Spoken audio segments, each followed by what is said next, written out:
Comenzamos Pulso Regional, bienvenidos todos en este nuevo capítulo que estamos conversando sobre política regional. No todo pasa en Santiago, hay muchas cosas que pasan en regiones y sobre todo en nuestra querida región de Valparaíso, todos somos de nuestra región, así que qué mejor que conversar temas de interés local y que tengan que ver con las cosas que le pasan el día a día a las personas. Se habla mucho del centralismo que existe desde Santiago hacia las regiones, también hay un centralismo regional, también vamos a conversar sobre eso.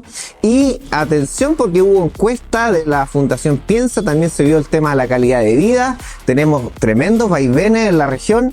Concón parece resaltar con una alta calidad de vida, pero también tenemos Quillota en el otro lado, hay otras comunas también que están en el medio camino, así que tenemos grandes temas el día de hoy. Saludamos a todos los que se conectan también, Mundo Claro, Zapping, por supuesto aquí en Marga Marga TV, así que vamos a presentar al panel del día de hoy. Está con nosotros a mi derecha don Andrés Lonton, diputado de la República, próximo candidato a senador. Bienvenido, don Andrés. Me sorprende por la noticia, Giancarlo. Bienvenido. Gracias por la invitación, Giancarlo. Feliz de estar en este espacio.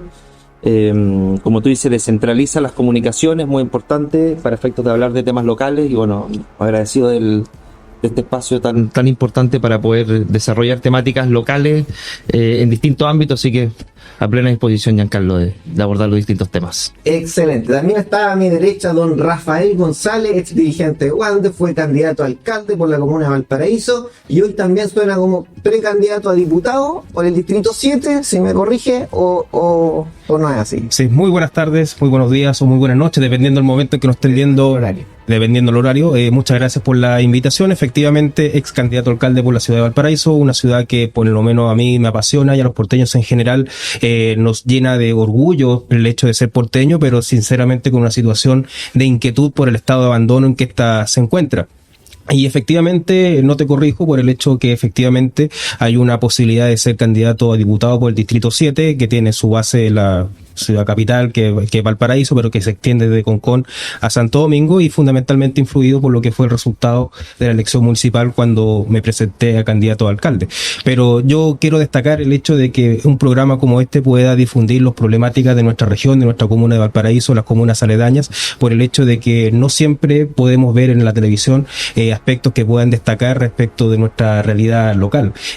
Simplemente nos quedamos con la realidad centralista de Santiago y eso es algo que tenemos que ir poco a poco nosotros, los que somos de provincia, los que somos de regiones, ir cambiando. Nuestra misión y nuestro deber es ir colocando los temas sobre la mesa y poder destacarlos y poder darle una propuesta de solución. Oye, y si no somos nosotros los que llevamos los temas locales, no lo va a hacer nadie, así que es nuestro deber simplemente. También está con nosotros el senador Juan Ignacio Latorre, bienvenido también, actual autoridad. Muchas gracias por la invitación, Giancarlo. Felicitaciones por el espacio también. Marga Marga TV, que se está posicionando como medio local, medio regional, a distintas audiencias, así que encantado de participar de este panel. Saludo a todo el panel también. Muchas gracias. Y también está con nosotros don Sebastián Farfán, ex Cure, y también me dicen por ahí, suena ahí, precandidato por el distrito 6, así que tenemos como cubierta todas las zonas también acá en esta zona. Bienvenido también. Muchas gracias, Giancarlo. En primer lugar, darle las felicitaciones a ustedes, a todo el equipo que está atrás. He visto el trabajo de hace años, desde cuando partieron en pequeños espacios hasta esto, así que también es orgullo para los que somos de acá, de la zona. Y segundo, sobre la precandidatura, es una posibilidad todavía. Yo estoy en mis funciones orgánicas como presidente regional del Frente Amplio, trabajando aquí con Juan Ignacio y distintos compañeros y compañeras, así que estamos bien contentos desde Quilpué. Ojalá levantar algún desafío, pero si no, a disposición de lo que nuestro proyecto encomienda. Excelente, oye, así que ya todos presentados, vamos a comenzar a hablar del tema. Primero dejo la palabra abierta. ¿Qué les pareció la encuesta y estos desniveles de calidad de vida? ¿Es tolerable que tengamos en la misma comuna un nivel altísimo y un nivel bajísimo? ¿Qué les parece ahí el extremo de Quillota Concón? ¿Cómo lo vieron? Yo creo que tiene que ver particularmente con las gestiones municipales. Yo creo que es muy relevante el énfasis que tienen las gestiones municipales, particularmente lo que tiene que ver con seguridad. Si tú no tienes una inversión clara en materia de seguridad, con medidas efectivas, basadas en evidencia, en estrategias claras, no solamente invertir por invertir, eso te permite generar una calidad de vida distinta desde el punto de vista que puedes desarrollar también otros derechos. Tú teniendo seguridad puedes llevar a tus hijos al colegio, puedes ir a trabajar tranquilo, puedes salir a dar una vuelta. Hoy día la seguridad es el eje de los distintos, tiene que ser el eje de los distintos municipios. Y cuando hay una inversión eficiente, por ejemplo con, que el otro día estábamos en la cuenta pública, veíamos la central de monitoreo extraordinaria que se puso, sin duda siguen siendo los robos de vehículos todavía y robos de casa un motivo de preocupación, pero las cámaras, porticolectores de patentes, personal competente, una inversión clara en cosas que realmente resulten y que complementen la labor de las policías es fundamental. No basta invertir por invertir, hemos visto comunas que han invertido, pero que no ha sido lo suficiente, principalmente. O que no se nota. Giancarlo, principalmente, ¿sabes por qué? ¿Sabes por qué? Porque la competencia, las estrategias, si aquí no basta invertir, no basta contratar a una persona, yo por ejemplo pongo el ejemplo de Quilpué tenía de director de seguridad un cineasta. Yo no tengo nada contra los cineastas, pero tiene que tener personas con la capacidad técnica, la experiencia técnica previa para efectos de poder hacerte cargo de los problemas. Si tienes 4 cámaras funcionando y no tienes la central de cámaras en el lugar donde ocurren los hechos, sino que la tienes en otra ciudad, obviamente que eso es un problema. Entonces yo creo que lo de Concón tiene que ver con eso, y Quillota lamentablemente se ha convertido, algunos de sus barrios están tomados prácticamente por el narcotráfico. Ha sido un tema sin solución en el último tiempo, que se ha intensificado. Recordemos que mataron a una persona hace un par de días atrás, y eso obviamente que llega a replantearse la estrategia de seguridad que tiene que tomar el recién asumido alcalde Mey. Paso la pelota para el otro lado. ¿Es la seguridad solamente el émbolo de ese reflejo de la calidad de vida, o hay muchas más cosas, creen ustedes? Yo creo que primero es importante que un estudio de opinión o una investigación ponga el acento en la calidad de vida, porque eso tiene distintas dimensiones, ¿no? Y tú lo decías al comienzo, Giancarlo, el tema de la descentralización. Siempre escuchamos al gobernador Rodrigo Mundaca que dice, bueno, la descentralización le cambia la vida a las comunidades, a las comunas pequeñas, porque los recursos y además no solo el gobernador, es todo el CORE, acá fue CORE el periodo anterior, se asignan recursos, se priorizan recursos a partir de lo que levantan los alcaldes y alcaldías, ¿no? Muchas veces, en eso comparto con lo que dice el diputado Lonton, en términos de, por ejemplo, el otro día estaba en Panquehue o Catemu, y políticas de descentralización que antes no llegaba, una serie de proyectos en vivienda, en mejoramiento de calles, todos elementos, iluminarias, cámaras, ¿no? Todos elementos que tienen que ver también con la seguridad. La seguridad sin duda es la principal prioridad de la ciudadanía, pero eso no tiene que ver solo con una mirada policial, sino que justamente de calidad de vida más integral, ¿no? El royalty ha ido en esa línea. Las políticas descentralizadoras en términos de infraestructura pública, de agua potable rural, etcétera. Entonces son muchas dimensiones, y creo que hay que mirar el conjunto de esta región, que es muy grande, es muy compleja, y por tanto el cómo la gente percibe que el Estado en su conjunto, no solo el gobierno central, el Estado, gobierno regional, municipio, está llegando a resolver. Oye, y sobre eso quería agregar, porque está la sensación de seguridad, que no es lo mismo que la seguridad, porque podemos bajar la criminalidad, en un caso hipotético, simplemente porque la gente no sale. O sea, si la gente llega a las 7 y se queda encerrada, no van a haber asaltos fuera de su casa, pero hay una sensación de que la gente se está privando de muchas cosas. Lo estoy viendo en Valparaíso. El otro día me pasó anecdóticamente 5 o 6 de la tarde y no había un café abierto. 5 o 6 de la tarde. 5 o 6 de la tarde. O sea, a las 4:30 están cerrando. ¿Cómo viven esa realidad los porteños? Mira, efectivamente es una realidad que venimos denunciando desde hace ya bastante tiempo.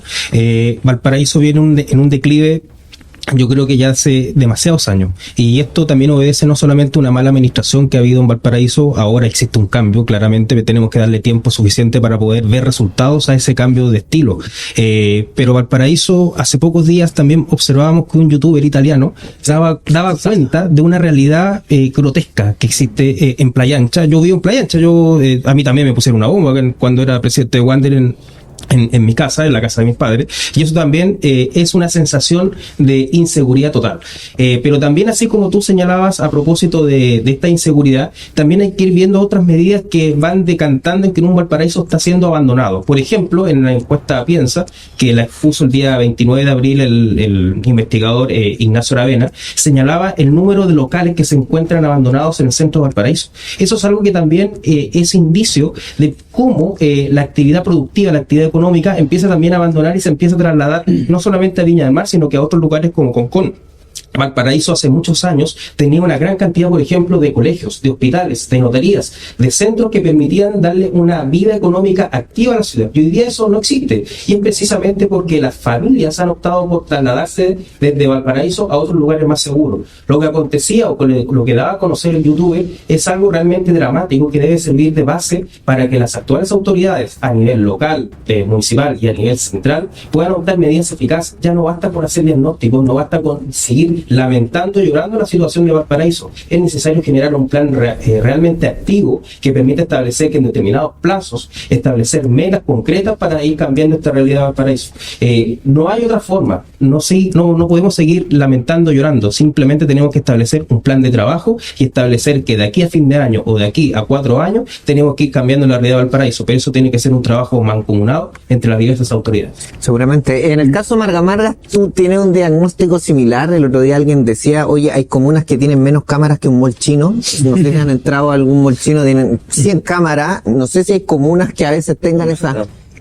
¿No es? O sea, podríamos llegar a ese extremo, que un mall chino tenga más cámaras que una comuna. ¿Se está viendo así en Marga Marga también? Sí, o sea, sobre el tema de fondo de estas diferencias que hay, yo creo que hay un tema que es central en términos de la estructura del Estado, que es el tema de la descentralización, que nosotros lo vivimos como la gente que somos de la región de Valparaíso y siempre reclamamos contra Santiago con justa razón.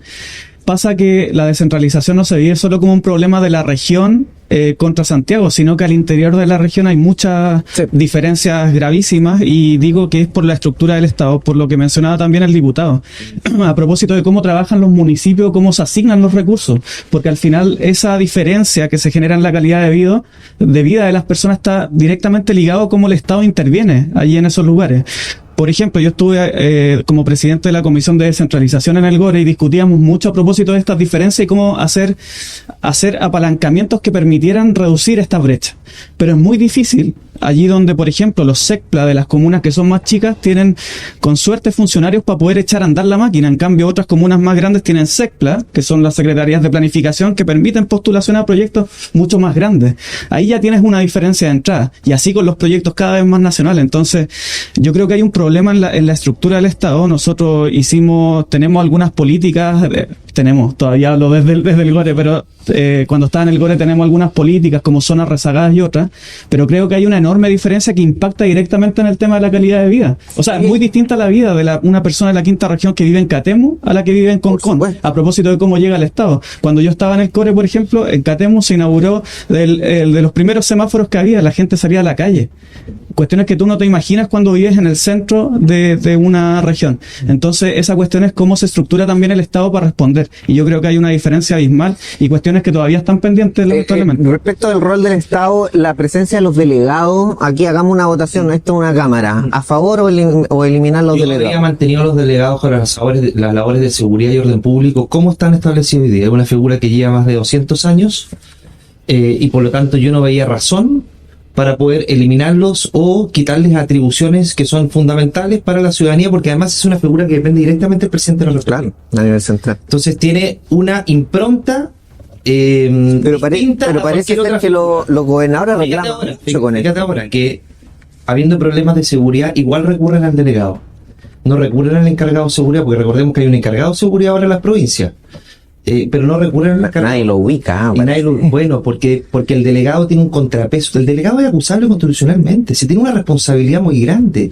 Yo no veía razón para que el delegado presidencial no dependiera siguiera dependiendo del presidente de la República, pero tuviera una relación vinculada administrativamente con el Ministerio de Seguridad.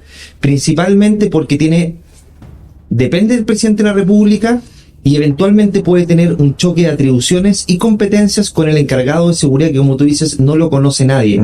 Y cuando ocurrió lo que ocurrió en Quillota, por ejemplo, con el asesinato de una mujer afuera de un pub, que además fue perseguida por los delincuentes que la persiguieron a balazos, se recurre al delegado constantemente. Entonces va a haber un choque de competencia. Lo que ocurrió en el Estadio Monumental también, recurren al delegado. Pero ¿y qué pasa con el Ceremi de Seguridad? ¿Dónde estabas ahora? Además, ahí se vincula el Estadio Ya Seguro. el proyecto, todos que tiran la ya el Ministerio de Seguridad quedó así. Lo importante es que ese Ministerio de Seguridad tiene muchas expectativas, pero si me preguntas a mí, yo el delegado lo mantendría con las labores de gobierno interior, porque es el representante del presidente de la República en la región, y estamos en un sistema que es presidencialista. Por lo tanto, la labor del presidente en las regiones es tremendamente relevante. ¿Lo mantienen o lo eliminan? Yo quería dar un poquito de contexto también a propósito del Ministerio de Seguridad. Yo voté a favor del Ministerio de Seguridad Pública. No todos, y ahí hay un debate legítimo que se dio. Hubo sectores que votaron en contra, que no les gustaba, etcétera. Pero yo, conversando con la Seremi de Seguridad de la región de Valparaíso y también con el ministro de Seguridad, Luis Cordero, hay una mirada que a veces la gente no tiene por qué saber, pero en el fondo, cuando tú tienes en una misma comuna distintas denuncias, una por robo, otra por homicidio frustrado, o homicidio, el caso de un homicidio, ¿no? Ya en Chile llevamos 1.200 homicidios al año en el fondo, aunque se ha estancado o bajado un poquito la cifra, pero esa es la cifra. Robo, homicidio, otras denuncias, portonazo, no sé. Cada una de ellas tiene un fiscal a cargo, y muchas veces no hay una conversación que mire sistémicamente, porque puede estar relacionado en el tiempo con una misma banda que cometió 3 delitos. Crimen organizado, por favor. Exactamente. Y entonces, para desbaratar la banda, que es lo que nos interesa, y para también seguir la ruta del dinero, el afán de lucro de la banda, y por eso es importante el levantamiento de secreto bancario, etcétera, debates que hemos dado en el Parlamento, hay que mirar sistémicamente esto. Y yo prefiero una autoridad nacional y regional que esté mirando sistémicamente esto y que ayude a la institucionalidad a conversar. Las policías con la fiscalía, fiscales entre sí. Los fiscales tienen muchas causas, están tapados de pega, muchas causas, muchas denuncias, pero a veces ellos tienen que priorizar, pero a veces no hay conversación o se demora esa conversación para llegar a desbaratar. ¿Sabes qué? Acá hay una misma banda o 2 bandas operando, cometiendo distintos delitos y que le afecta a distintos vecinos, ¿se entiende? Entonces, esa mirada yo prefiero que esté concentrada y especializada en una institucionalidad y no un delegado que tiene que responder a 1000 cosas, digamos, ¿no? Y que tiene una función, como decía el diputado, de representación del presidente y de liderazgo político del gabinete, bueno, y otras funciones. Esa es ¿Y por qué crees que los gobernadores han hecho tanto reclamo con esta figura, o simplemente cuando queda la escoba le echan la culpa a él, y cuando no pueden ejecutar ellos son los que no producen eso? Yo creo que en Chile vivimos una descentralización con freno de mano. Cuando surgió el proceso de descentralización con el gobierno de Michelle Bachelet, surgió a propósito del reclamo de las regiones. No sé si se acuerdan, en ese entonces enormes movilizaciones en Calama, en Chiloé, más al sur de Chile también, en muchos lugares. Y surgió esta cuestión dicotómica a propósito de la negociación política que se dio en este momento, o que se plantea hoy día como dicotómica en el terreno, la figura del delegado con el gobernador. Y cuando está el reclamo del gobernador, es a propósito de las funciones y dónde está la autoridad que tiene él. Yo creo que hay que avanzar en mayores niveles de descentralización, hay que avanzar en ese proceso de darle más atribuciones también al GORE, que es un proceso que está avanzando ahora mismo, incluso en temas de seguridad, porque por más que no se discuta mucho eso, el GORE asume de por sí algunas funciones de seguridad, sobre todo en materia preventiva. Entonces está todo ese debate con el Ejecutivo de cuánto se da y cuánto no. Y es ahí donde está esa negociación. Y claro, hoy día tú tienes, el presidente Boric cuando entró decía el tema de tener menos poder que cuando entró. Yo creo que eso no va a ser un proceso corto de 3 años que llevamos ahora, sino que va a ser un proceso de varios años más, porque como bien decía el diputado, Chile es un país presidencialista, pero no por ahora los últimos años. Históricamente lo ha sido desde la Constitución de la República y el Estado de Chile. Por lo tanto, creo que es un proceso lento, pero hay que avanzar a darle más poder al gobierno regional, que hoy día tiene poco, lamentablemente. Y ese es el reclamo que hoy día se expresa con esta tensión que de repente pone sobre la mesa Rodrigo Mundaca, que no es necesariamente una pelea política, sino que una pelea por el tema de la descentralización encima de la mesa. ¿Y qué falta? Sí, y uno ahí pierde un poco la memoria, porque era el mismo presidente quien levantaba el tema de eliminarlo, y estando en el cargo parece que o se echó para atrás, o tú dices que es un proceso un poquito más largo, o hay alguna... Cambió de opinión. cambió de opinión, o hay una Ojo, sería la primera vez. Se están dando pasos en esa dirección. Lo que pasa que, claro, los ritmos de eso, hoy día hay un escenario distinto. Hay distintos ritmos y obviamente no todo puede avanzar tan rápido. Oye, no quiero monopolizar el tema con el tema de la seguridad, porque ya sabemos que se ha conversado también en otros temas, y hay temas que cuando nosotros levantamos encuesta aquí en Marca Marca TV salen, pero siempre después de la seguridad. Y el tema de la salud. Evidentemente la gente cuando está sana, el tema de la salud pasa a un segundo plano, pero cuando uno lo necesita, cuando uno lo requiere, cuando el SAPU, cuando todas estas cosas tienen que empezar a funcionar, empiezan los reclamos y la gente se da cuenta que no está llegando la salud a buen término. Están muy públicos los reclamos de falta de insumos en muchos ya hospitales. No sé cómo lo han visto, cómo han visto ustedes el sentir de la población y esa necesidad de decir, llego, me atiendo, me dan la cama, pero sabe que la enfermera me dijo que no hay insumos. ¿Chile merece ese trato en salud? A ver, sin duda que es una de las prioridades ciudadanas también, junto con seguridad. Aparece hace mucho tiempo en todos los estudios de opinión. Marca Marca creo que va a tener una buena noticia este año, ¿no? Que es el hospital de Marca Marca. Se dice que es de los más modernos en su tipo, digamos, de América Latina. No sé si sea así o no, pero bueno, me ha tocado visitarlo y a este gobierno le va a tocar entregar ese hospital, inaugurarlo, tipo septiembre, octubre, son las fechas más o menos que... Pero luego viene el desafío de la implementación, ¿no? Los especialistas, y ahí hay una negociación con Hacienda de cuántos cargos te entrega, y será el siguiente gobierno, debate democrático que tendremos en noviembre y diciembre, el que le toque implementar a tope, digamos, ese hospital que va a descomprimir la red pública de la región de Valparaíso, va a descomprimir el Gustavo Frique, esto se conecta, digamos, con el biprovincial, etcétera. Yo diría, en el Carlos Van Buren tenemos una crisis de arrastre, ¿no? que viene desde la pandemia, ¿no? Deudas de arrastre con proveedores, problemas de gestión, sin duda que han habido ahí. Se ha hablado de las sociedades médicas también, hay distintos diagnósticos que hay. Acaba de salir el director del Servicio de Salud Valparaíso San Antonio. Yo he estado reunido con los gremios, también con la directora del hospital, con comités de usuarios, etcétera. Yo diría en el Van Buren hay una situación más crítica, pero que no es generalizada. Uno de los problemas acá, el biprovincial Quillota-Petorca, es de lujo. O sea, yo tengo testimonios de mucha gente, ¿no? de esta provincia, de otras comunas, de Quillota, que han tenido operaciones ahí, que antes tenían que esperar mucho tiempo en el Gustavo Frique y copago cero. Ojo con eso, el 82% de la población, y en esta región el porcentaje es muy alto, estamos en FONASA y en la red pública copago cero. Entonces, yo ponderaría el asunto. Y lo otro importante es la atención primaria de salud. Quilpué, esta comuna tiene atención primaria de salud universal, se va avanzando, Quillota también, hay varias comunas de la región y ese es un programa que hay que seguir fortaleciendo. ¿Cuándo le metemos inteligencia al sistema de salud? Hay muchos temas de inteligencia artificial. Me tocó a mí, ustedes saben que viví una enfermedad un poco compleja y previo a eso me tocó ir a emergencia, a urgencia, 8 horas, 9 horas de espera. Todavía estamos en eso. Yo me imaginaba ahí solamente como usuario decir, oye, si yo llego y me van a atender en 8 horas, ¿por qué no me mandan para la casa? Pero tranquilo en mi casa de no estar acá.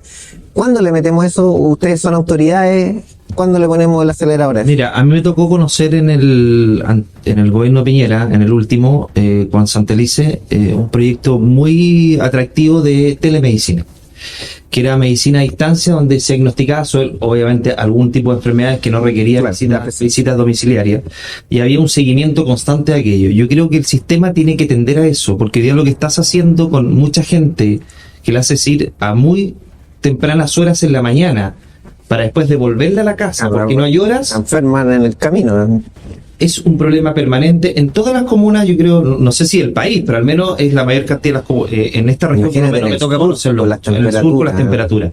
Entonces, ahí viene un proceso primero de inducción, para efectos de que la gente conozca que existe este sistema, pero después tiene que haber una inversión, porque eso te permitiría ahorrar muchos recursos en materia de atención, sobre todo en la atención primaria y en seguimiento de algunas enfermedades que particularmente podrían hacerse en este caso a través de la telemedicina, a través de un sistema que además está desarrollado por parte del Estado, pero falta echarlo a andar. Te permite ahorro en personal, en traslado. Mira, en gran parte de las comunas la gente tiene que levantarse muy temprano para ir a atenderse a la atención primaria. Y lo que ocurre generalmente es que o están las horas tomadas, o te devuelven más tarde, o te atienden 5 minutos y te vuelven para la casa. Eso es un problema que requiere, como tú dices, tecnología, requiere innovación, y no necesariamente requiere más personal. Y por lo tanto, ese es un camino que esperamos, obviamente, que en el próximo gobierno no solamente se explore, sino que se implemente como corresponde. Yo quería tocar un tema que tiene que ver con el Claudio Vicuña, con el ex hospital Claudio Vicuña. Particularmente lo que tiene que ver con qué se va a hacer con ese terreno. Yo tuve la oportunidad de reunirme con el vicerrector de la Universidad del Paraíso, que tiene un proyecto muy interesante a propósito de lo que decía el senador con los especialistas. Estamos carentes de especialistas en la región de Valparaíso, sobre todo en las zonas interiores y las zonas más alejadas. Y hay un proyecto muy interesante que tiene que ver con trasladar la escuela de medicina para allá, conjuntamente con otras carreras relacionadas a la salud.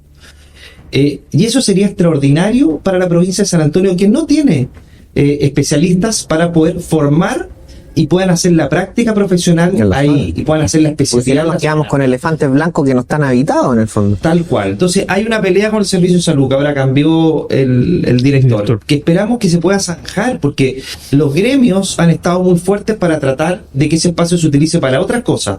Pero si tú le preguntas a todas las... O sea, yo te aseguro que un 90% de la gente va a querer tener médicos especialistas. Por lo tanto, es un proyecto desarrollado que está eventualmente financiado, porque la Universidad del Paraíso va hacer las gestiones para que ese proyecto se pueda desarrollar, pero si le dan 100 metros cuadrados, como está establecido hoy día, la verdad es que es muy difícil y es un proyecto muy interesante para la provincia, ni hablar también la provincia de Petorca, que esperamos que el Hospital de la Ligua en un momento suba la complejidad, porque el traslado al hospital biprovincial, sin perjuicio de un hospital muy moderno, como dice el senador, el traslado a veces encarece mucho. Y eso va directo, hay un gran tema, que son las listas de espera, que al final eso no se soluciona a veces ni siquiera con más plata, porque si no están los especialistas capacitados y que hayan estudiado, no lo va a hacer. Es muy poco atractivo además venir a ciertas zonas de la región por parte de los especialistas, por lo tanto muchas veces terminan atendiendo médicos generales que no tienen la especialidad, y ahí es donde se producen muchas veces negligencias médicas que terminan afectando a muchas personas. Totalmente. ¿Cómo le metemos tecnología a esto? ¿Cómo le damos una noticia a la gente que nos está viendo en la casa para que Valparaíso sea la región donde esto se explore y le demos un ejemplo a las otras regiones? Mira, yo creo sinceramente que esto también pasa por un tema de voluntad y de capacidad, en el sentido de darle las prioridades necesarias a los problemas que están afectando en este momento. Pero solo voluntad, o sea, hoy día no hay voluntad. ¿Sabe por qué me refiero al tema de la voluntad? Porque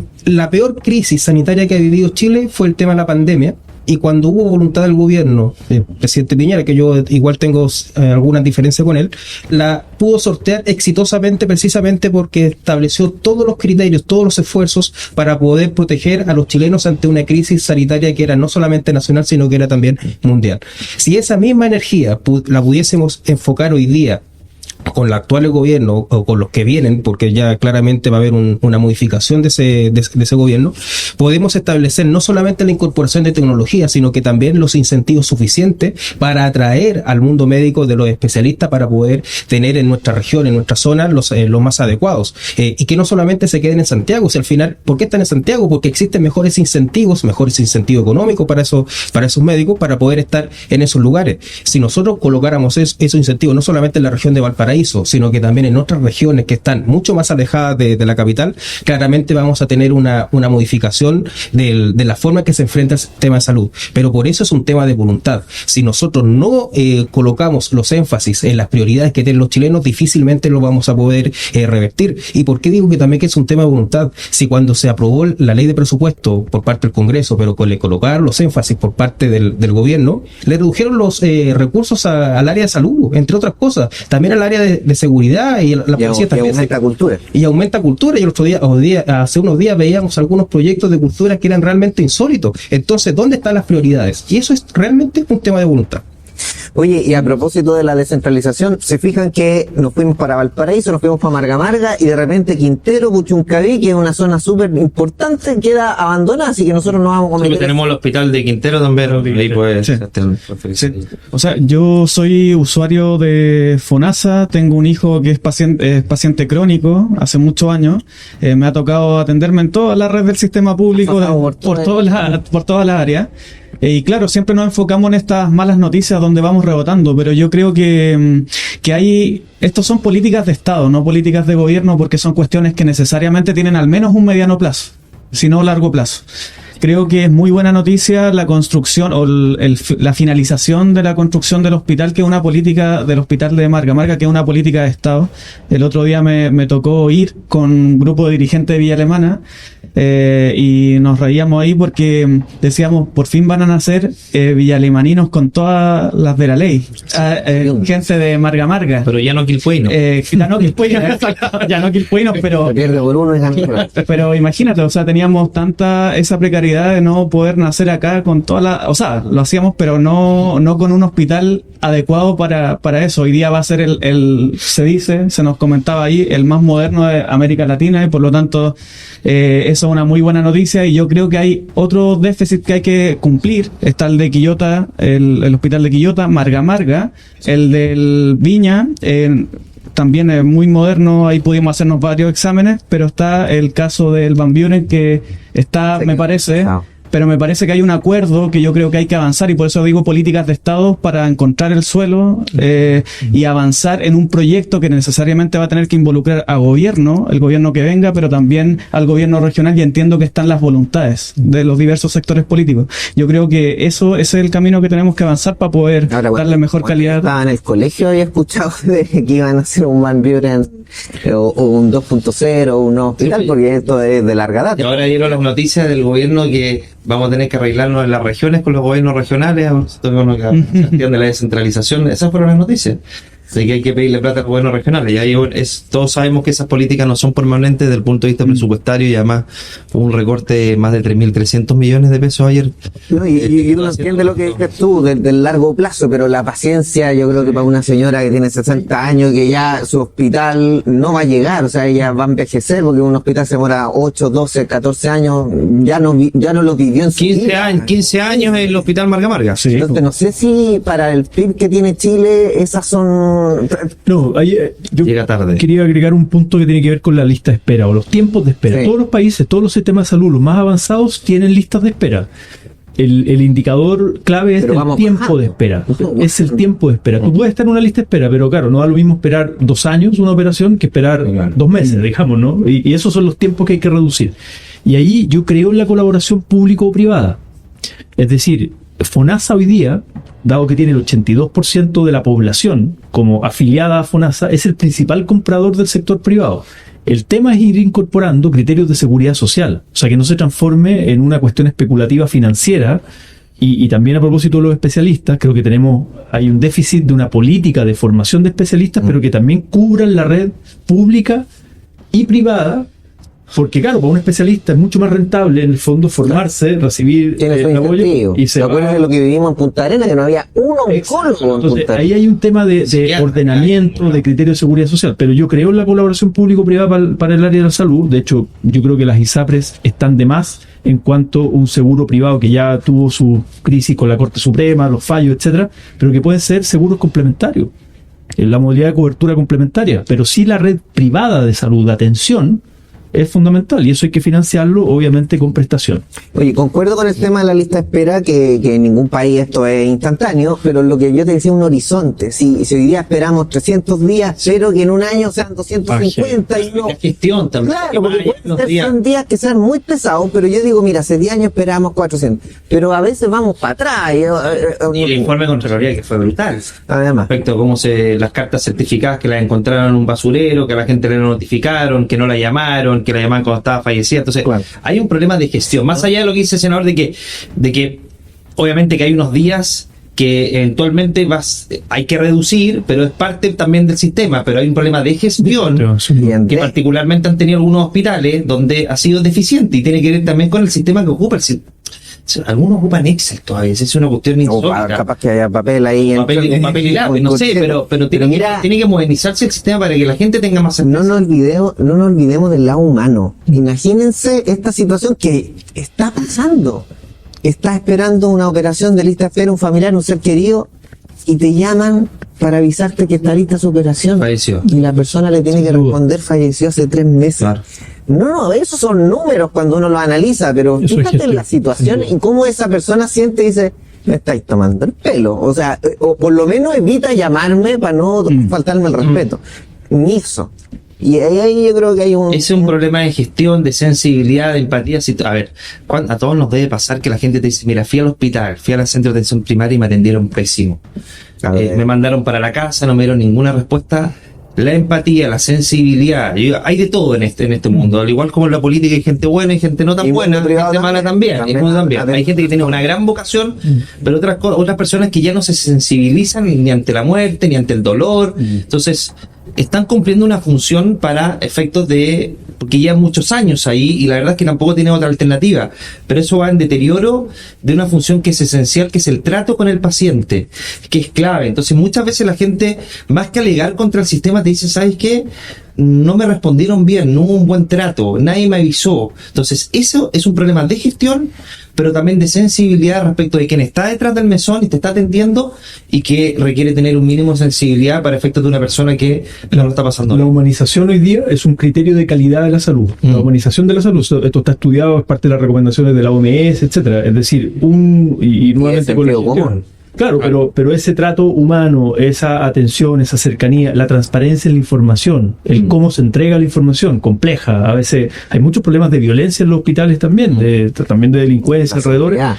Pero en esto de te voy a entregar una mala noticia, no te la puedo entregar en el pasillo frente a mucha gente, El tono, y los el familiares estilo, la forma. se irritan, ¿no? Hay agresiones, o sea, hay dinámicas bien complejas, ¿no? Estamos hablando de la vida y la muerte, a propósito de lo que decías en pandemia. Los hospitales estaban permanentemente con este tránsito de la vida y la muerte, y eso es algo en las urgencias que ocurre todos los días. Y un tema que también hay que regular, que es el aprovechamiento, que a veces hay malas prácticas también de especialistas que tienen su negocio, su sociedad médica, etcétera, y que utilizan la red pública para armar su negocio, la compra de servicios, de prestaciones, el uso de pabellones en el fondo, ¿no? Y donde le das el privilegio al bolsillo más que al criterio sanitario de priorización de recursos para la población. En eso también hay malas prácticas que hay que regular.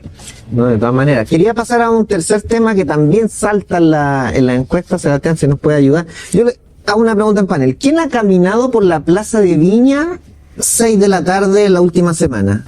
¿La última semana? No me ha tocado. ¿O el último mes? Yo todavía y me tocó. Una marcha, el senador tuvo una marcha. No, La fuiste a la marcha. ¿por qué se los digo? Porque yo camino... Puedo contar Fue la la marcha de la experiencia. cruz del senador de la Torre. Pero- También, tuve. Déjame ver si vas para el mismo lugar. Porque camino por la Plaza de Viña y desde que soy chico veo una fila alrededor de la Plaza de Viña 6 de la tarde para tomar estos Para colectivos micro a Forestal. Y yo me pregunto cómo van a pasar autoridades, gobernador, alcalde, presidente, de izquierda, derecha, y nadie soluciona. La gente sale a las 6 del trabajo, está 1 hora esperando para llegar a las 7. Eso es 1 hora menos con el hijo. Eso es 1 hora menos distrayéndote. Eso es 1 hora. ¿Y por qué? Porque hay menos colectivos de la demanda que tenemos. El ministro de Transporte lo veo muy en Santiago, casi entre Ñuñoa, Vitacura. No me parece que eso esté llegando, y aprovecho que hoy en las autoridades, ¿cómo lo hacemos para que el transporte mejore? Porque eso no es menor, es 1 hora más en tu casa. ¿Cómo lo hacemos? Sí. Yo creo que ese es un problema que también es estructural. O sea, yo quiero partir diciendo de que sobre este tema, así como era la salud, seguridad, no hay balas de plata.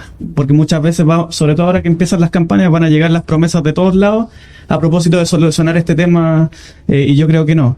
Yo creo que la solución es una red interconectada que combine lo público y lo privado de forma mucho más eficiente. Y el problema es que hoy día tú tienes una red que en su mayoría es privada, que está funciona muy descontroladamente. Yo creo que yo sé que suena feo y suena mal esto de las mesas de trabajo, pero yo creo que tenemos que sentar a todos los actores del mundo del transporte a que podamos primero, hacer un gran diseño, que existen ya propuestas, de hecho hemos trabajado tanto en el GORE como en distintos organismos, a propósito del tema del transporte, y fijar una hoja de ruta en conjunto que permita fijar nuevas prioridades. Se han hecho esfuerzos particulares. Tú me parece que participaste, lo estuve viendo con la diputada Fran Bello a propósito de lugares donde incluso no llega nada de transporte público y por lo tanto tienes que darle incentivo al privado para que pueda llegar a esos lugares. Pero esas son soluciones parche que sirven para el momento, pero tú necesitas una cuestión más estructural, y ahí sí está el tema de la descentralización, porque lo que se gasta en transporte en Santiago en comparación a lo que se gasta en la región es descomunal la diferencia, y yo creo que eso no puede ser. Y yo creo que transversalmente, al menos, la ley espejo no funciona. Yo creo que transversalmente lo que tenemos que hacer todas las autoridades que somos de la región es que al menos en la región, a mi juicio, más importante de Chile, exista un trato como se debe en comparación a lo que pasa en Santiago, por ejemplo. Impresentable, en Santiago reclaman que no funciona el wifi en la micro y supieran cómo funciona la micro acá. Es que ahí tenemos un problema. A ver, dos cosas. Uno, hace poco me reuní con los sindicatos del retail, de acá de la región de Valparaíso, a propósito del Viernes Santo, toda la discusión del feriado renunciable, etcétera. Pero un tema que ellos planteaban, sobre todo mujeres, dirigentes mujeres, que salen tarde de la pega y que no pasan las micros. Y el tema de la seguridad, justamente en zonas urbanas, ¿no? De Valparaíso, de Viña del Mar, de Quilpué y Villa Alemana, principalmente, era la zona metropolitana. Y entonces tienen que gastar, ¿no?, de su plata para el Uber, porque tampoco pasa el colectivo.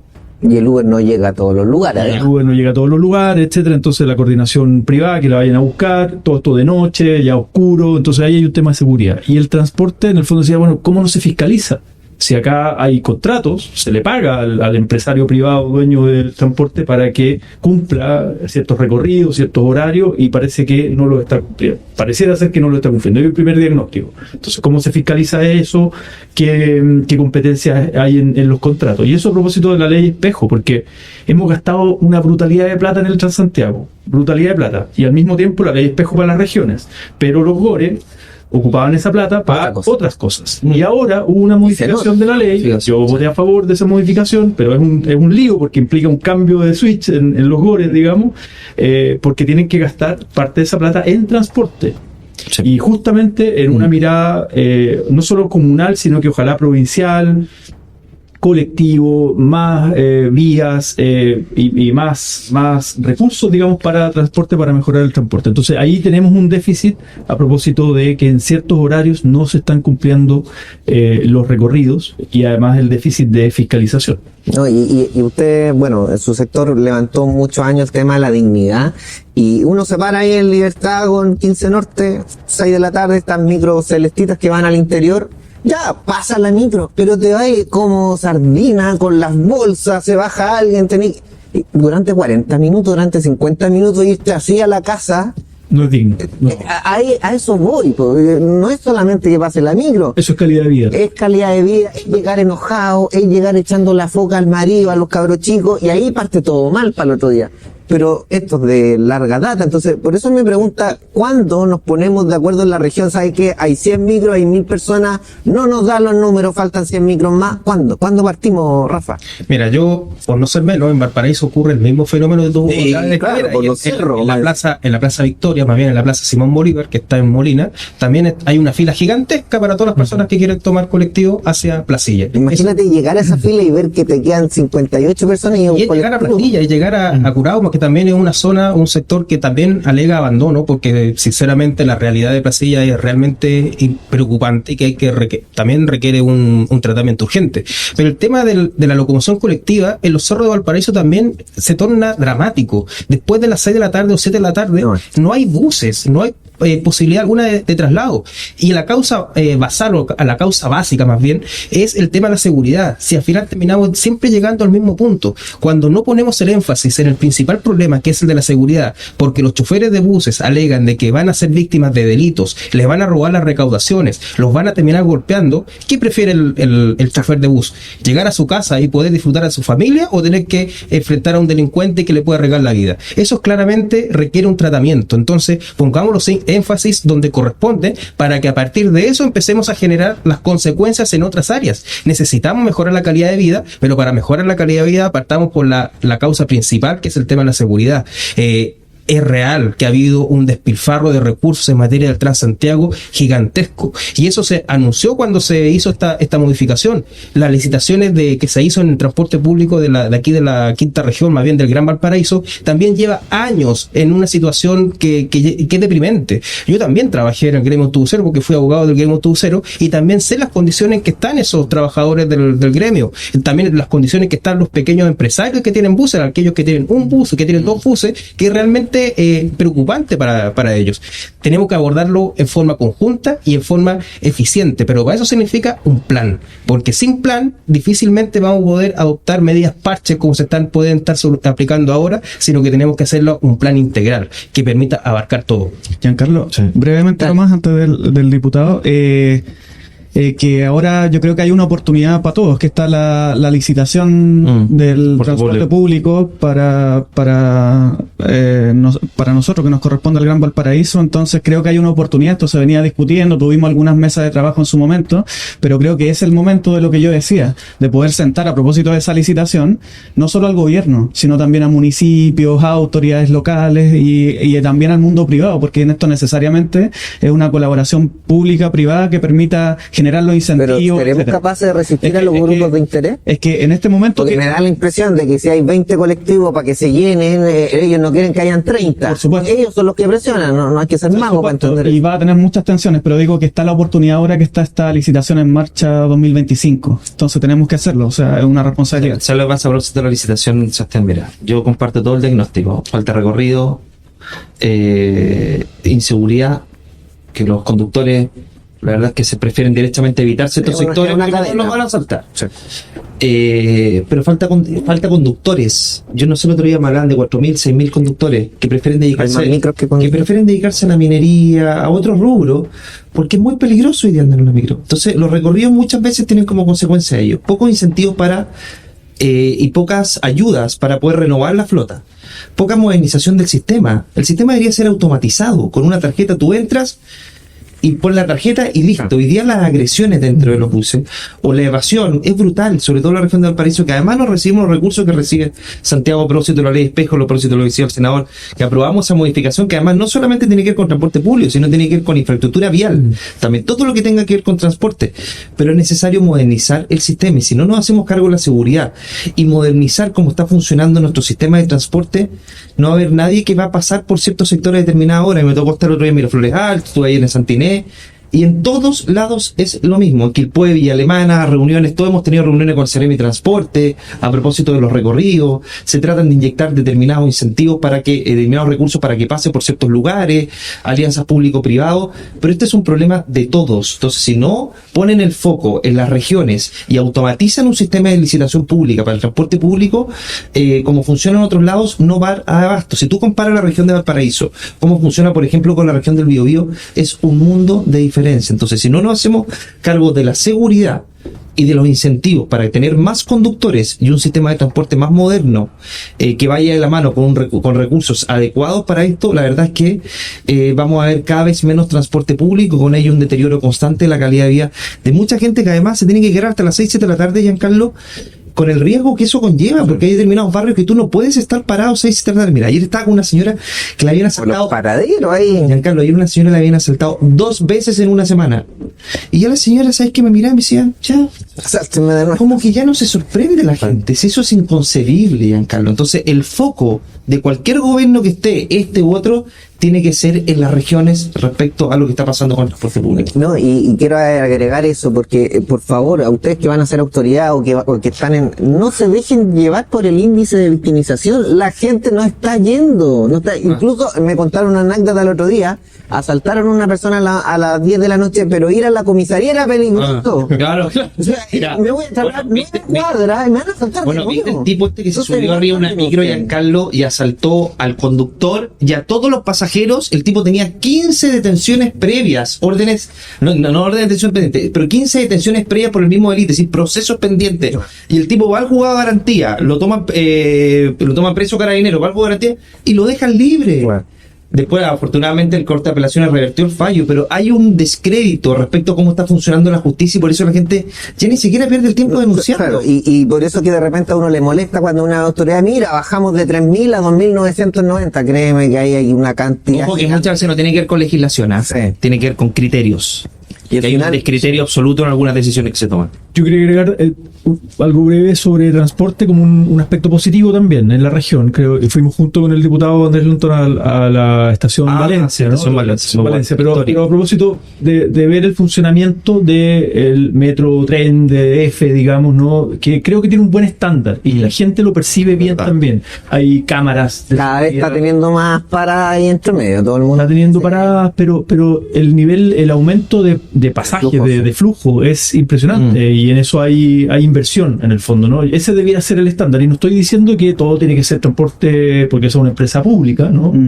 Perfectamente tiene que haber transporte y colaboración público-privada, pero con un estándar de calidad, de regulación, de percepción ciudadana del servicio. Entonces, ese es un aspecto positivo que tenemos que cuidar y potenciar.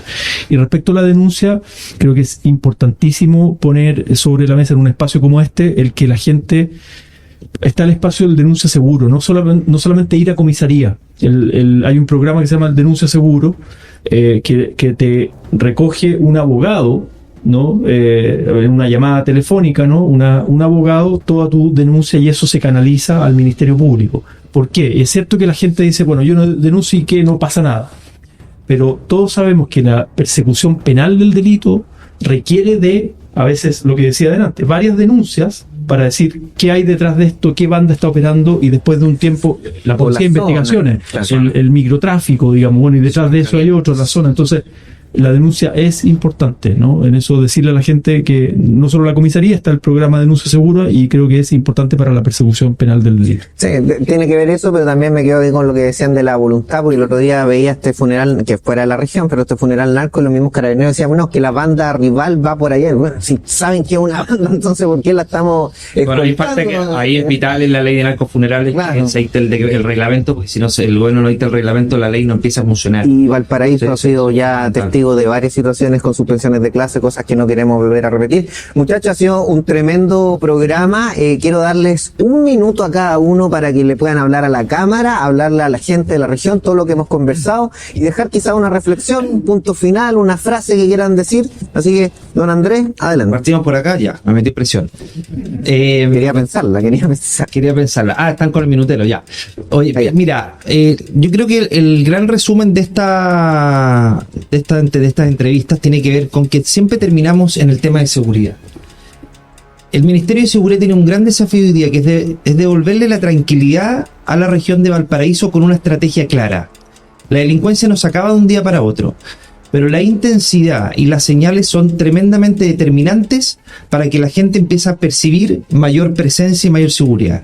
Entonces, si tenemos una seremia de seguridad, uno pensaría que esa seremia de seguridad tiene que luchar por la región de Valparaíso y por sus habitantes, y poner como énfasis en sacar adelante los distintos proyectos que hay de comisarías, por ejemplo la comisaría de Quillota, que lleva tantos años paralizada. Ir a Santiago a pelear por más carabineros a nuestra región y establecer una estrategia clara de copamiento y operativa con las policías para efectos de intervenir determinados barrios que están absolutamente tomados por el narcotráfico. Si no tenemos medidas intensas en materia de seguridad, lamentablemente los derechos de quienes viven en la región de Valparaíso van a estar cada día más coartados, porque sin seguridad, lamentablemente, la limitación a poder ejercer cualquier derecho que la gente quiera poder realizar en su día a día, obviamente que lamentablemente va a tener repercusiones cada vez más perjudiciales en una región que cada vez es más peligrosa y que requiere que todos tengamos una mirada de Estado y concordante para efectos de brindarle mayor seguridad a esta región. Perfecto. Senador, un minuto. Bien. Cámara. Este año me toca asumir la presidencia de la Comisión de Vivienda del Senado. Hace 2 semanas asumí esa gran responsabilidad.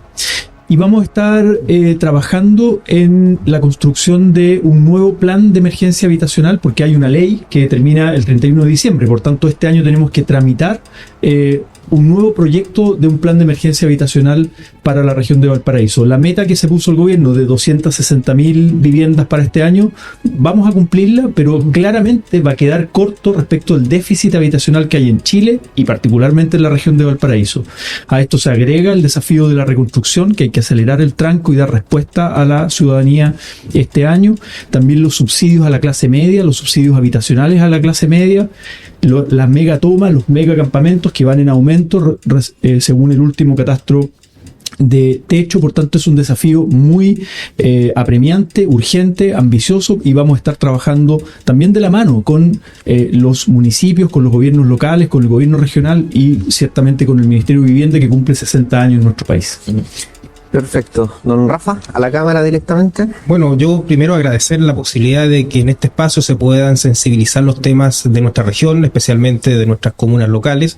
En el caso particular mío de Valparaíso, una ciudad que desde hace ya bastantes años se encuentra en una situación de abandono cuyos resultados de gestión realmente dan vergüenza, y eso es responsabilidad exclusivamente de la autoridad local, que estuvo durante muchos años sin tener ningún tipo de interés en mejorar la situación de Valparaíso. Basta ver la situación del puerto y cómo ha ido avanzando otros puertos vecinos, el puerto de San Antonio, que me parece súper bien que avance el puerto de San Antonio, pero que tiene que tener también una medida complementaria con el puerto de Valparaíso. La situación patrimonial de la ciudad de Valparaíso, que ha sido expuesta por un youtuber en forma grosera, la forma en que se está la ciudad de Valparaíso a propósito de la seguridad, y cómo los turistas que eventualmente pudiesen venir a la ciudad de Valparaíso se tienen que arriesgar a una situación de inseguridad, la situación de salud que enfrenta la ciudad de Valparaíso, con un hospital Carlos Van Buren que está realmente pasando una situación bochornosa a propósito de su gestión hospitalaria y a propósito de la atención de las personas que residen no solamente en la comuna de Valparaíso, sino que también se van a atender en ese hospital.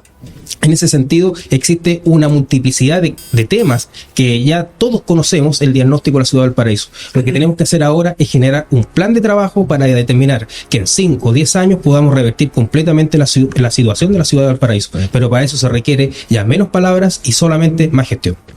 Muchas gracias, Rafa. Y don Sebastián, también su minuto final a la cámara. Sí, en primer lugar quiero agradecer el espacio, porque creo que es bien importante, así como descentralizamos políticas públicas, también descentralizar la comunicación. Así que felicitaciones al equipo que está ahí y a todos los que ven este programa para que sigamos apoyando. Y en segundo lugar, creo que de esta mesa primero me quedo con la necesidad de mirar más integralmente los problemas que está enfrentando justamente la calidad de vida de los habitantes de la región de Valparaíso, y que todo eso requiere cambios, transformaciones. Las transformaciones son necesariamente procesos de mediano y largo plazo, pero hay que seguir impulsándolos fuertes. Y yo creo que eso es lo que estamos dirimiendo, entre otras cosas, este año, donde es muy importante y donde vienen elecciones. No existen balas de plata, ni en temas de seguridad, ni en temas de salud, ni en temas de vivienda, pero sí orientaciones que son distintas de los que estamos aquí en la mesa. Y creo que lo que viene y que vamos a enfrentar, al menos va a ser un proceso bien interesante, y para la región de Valparaíso, vamos a enfrentar una primaria desde al menos nuestro sector. Y yo quiero hacer una invitación a toda la región de Valparaíso a la participación. Pueden participar todos los independientes y aquellos que militan en nuestros partidos a participar de esa próxima primaria, porque primero hay una señal unitaria y segundo va a haber un debate muy profundo acerca de los cambios que Chile requiere. Se van a estar constituyendo los distintos comandos. En nuestro caso apoyamos a un candidato particular que es Gonzalo Winter, pero en general llamamos a informarse, a participar, y viene un debate bien interesante sobre ideas y sobre futuro también para la región de Valparaíso, así que todos participen este próximo domingo 29 de junio. Excelente, así Independientes también, tú te podrías participar también, Giancarlo. Así es, invitado Giancarlo. Yo soy del Partido de la Gente. Verdad. Asumí. Quería Oye, verificar eso. por supuesto, ahí en cámara está todo el mundo. Pero sí. Oye, lo que sí les quiero decir es agradecerle a todos, por supuesto, por haber venido con nosotros. Tremendo capítulo, necesitamos que nos apoyen. Díganle a sus parlamentarios que vengan a esta zona, no se empiecen a guardar, porque necesitamos que los actores locales digan las cosas y que sientan la gente. Antes de la elección. Por supuesto, que la gente que ve el programa diga, acá se conversa temas locales y regionales de la gente que le importan. Así que, por supuesto, a todos los que nos vieron por Mundo 263, Claro 646 o por Zapping 168, Marca TV, por todo el equipo. Así que nos vemos la próxima semana aquí en Pulso Regional. Muchas gracias. Un aplauso para todos.